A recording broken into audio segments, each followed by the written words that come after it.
Chapter 20. The River. He saw the hills from the map sooner than he thought he should see them, but they were the right ones, he was sure of it. They rose steeply ahead and on either side, rounded but high, covered with trees. It was just about noon and the sun was beating down on him.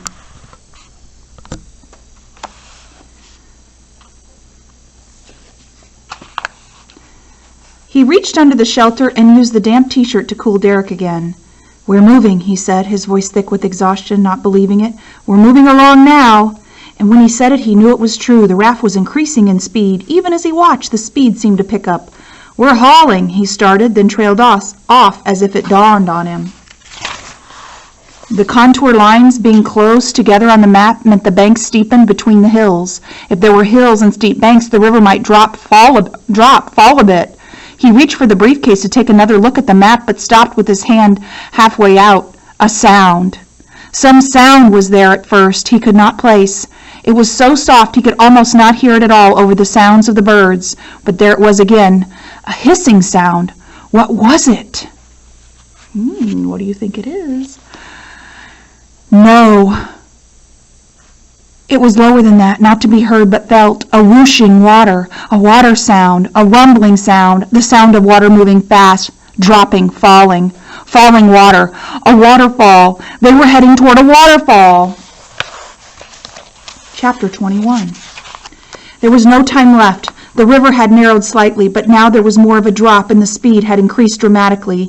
They were dead in the middle of the river and Brian knew he had to get to shore, had to stop, but there was no time. Twice as fast as he could walk.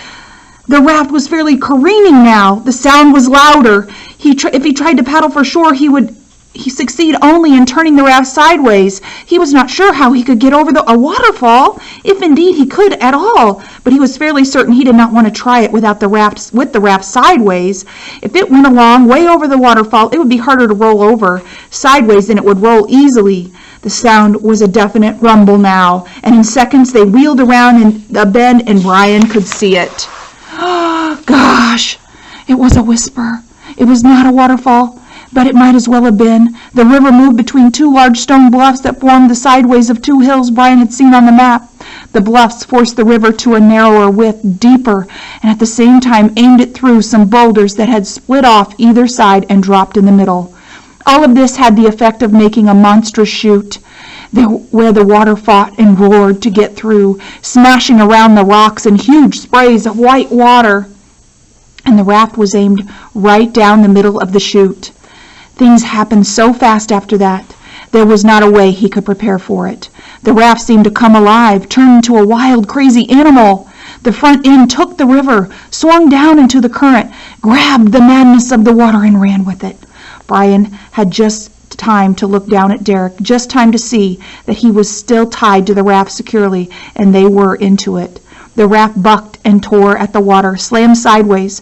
Brian tried to steer, using the paddle to swing the stern to the left and right, trying to avoid the boulders, but it was no use. The water owned the raft, owned Derek, owned him. In the roaring, piling thunder of the river, he had no control. They were flying, the logs of the raft rearing out of the water on pressured ridges, slamming back down so hard it rattled his teeth. In the middle of the chute, it was a boulder. Huge, gray, wet with waves and spray, and the raft aimed directly at the center of it. He had time to scream, sound lost in the roar of the water, and throw himself on Derek. The raft wheeled slightly to the left and struck the boulder. Brian thought for part of a second that they made it. Derek's body lurched beneath him and dropped back.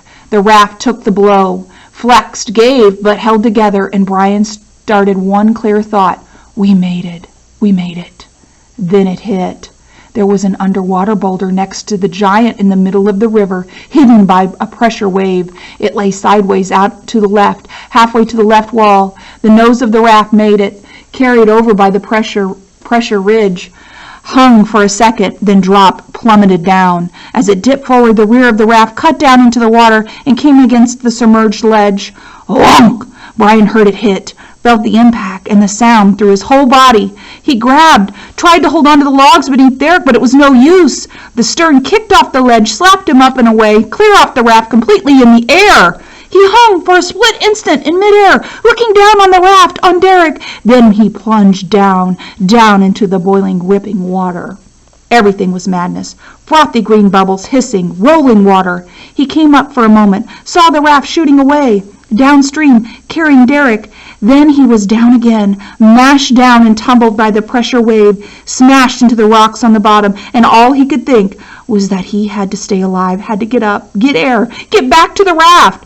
The wave was a great weight on him, a house on him. The world was on him, and he could not move up against it. He fought and clawed against the rock, broke his face free, then was driven down again, hammered into the bottom, sideways. He had to work sideways. Smashed, buffeted, he dragged himself to the side beneath the pressure wave. It became stronger. He could not rise, could not get air, and his lungs seemed about to burst, demanded that he breathe, even if it was water. He willed the urge way down, but it grew worse, and just when he knew it was over, when he would have to let the water in, when he would die, just then he made the edge of the pressure wave at the side of the boulder. The current roared past the rock and took him like a chip, sucking him downstream. He brought his head clear for one tearing breath, opened and shook water out of his eyes long enough to see that the raft was gone, out of sight. Then he was driven back under, down to the bottom, smashing into boulders in a roaring green thunder, end over end, until he knew nothing but the screaming need to breathe, to live, and then his head smashed into something explosively hard, and he thought, nothing at all.